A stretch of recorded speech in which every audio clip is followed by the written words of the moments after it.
Now we can see the magic of the LDR. Bring a light source, which can be a torch or your mobile phone flash. When the light falls on the LDR, you can see your Leebot robot marches forward, and when you remove the light source, it comes to a halt. Now let's make the schematic of Leebot.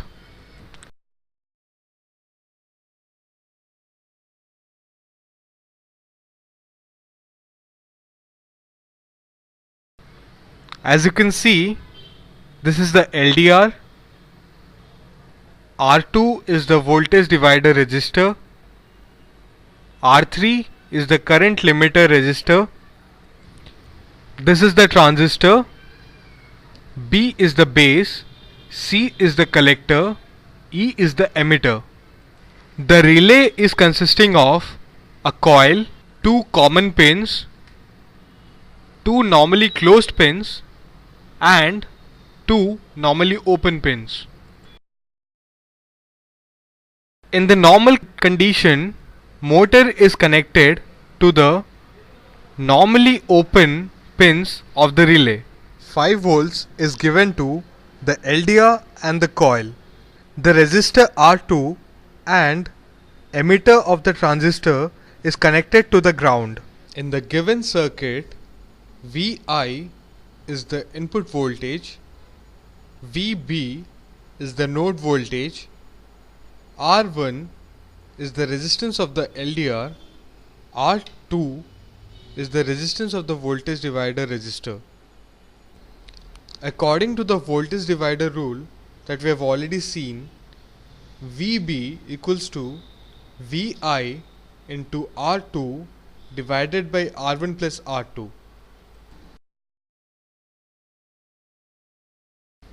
In the first case, as the light intensity increases, the resistance of the LDR, that is R1, decreases.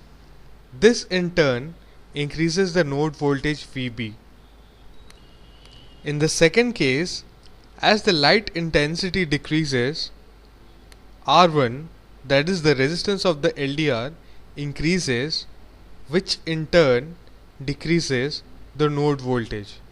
So we can say the light intensity is directly proportional to the node voltage and inversely proportional to the resistance of the LDR. When the light falls on the LDR, since the resistance of the LDR decreases, the node voltage increases. The current then flows through the current limiting resistor to the transistor. The current limiting resistor is very important in this case, as it helps to give the required amount of current to make the transistor forward biased.